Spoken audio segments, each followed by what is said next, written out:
We have Dale asking, another well-respected kilt-making company specifies that there must be a difference of at least 2 inches between the waist Must. and seat measurements.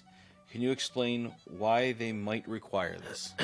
2 inches difference between the waist And the seat. seat, aka the hips. Yes. Okay.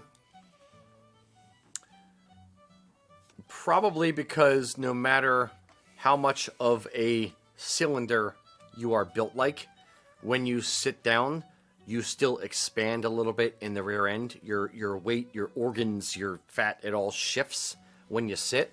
So you still need a little bit of ease at the bottom of the fell to allow to expand when you sit down. Is that a pretty succinct answer? Yeah, it's pretty spot on. I mean, on average, I'd say our average is, for the most part, we see about a 4-inch difference. Yeah, no, at least 2 inches. Let's go the opposite way.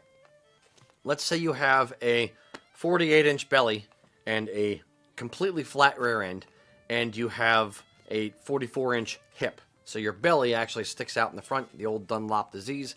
Dunlop, as well as Nuastal diseases, both of them. Oh, horrible, horrible situation. You still need a little bit of ease because you're still going to shift and move and displace things within your within your skin. You're still going to move around when you sit down. Your body still expands in weird ways, so you still need a little bit of room there. Even if you're shaped like an inverse cone. And ultimately, the reason why is because when you sit down, you're putting stress on the bottom of the pleats. The fell is the sewn down section between the waist, the top of the kilt, and the widest part of your rear end. That's called the fell.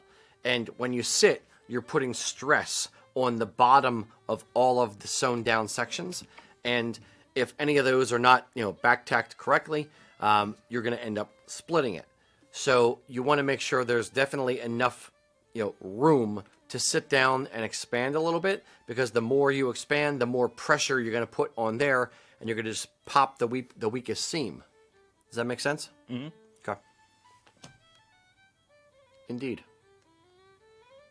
See, Mac is a man of few words, so when we go to end a question, Eric is normally like, yeah, and then he'll add something, and then we'll just kind of end it. Mac's like, yep.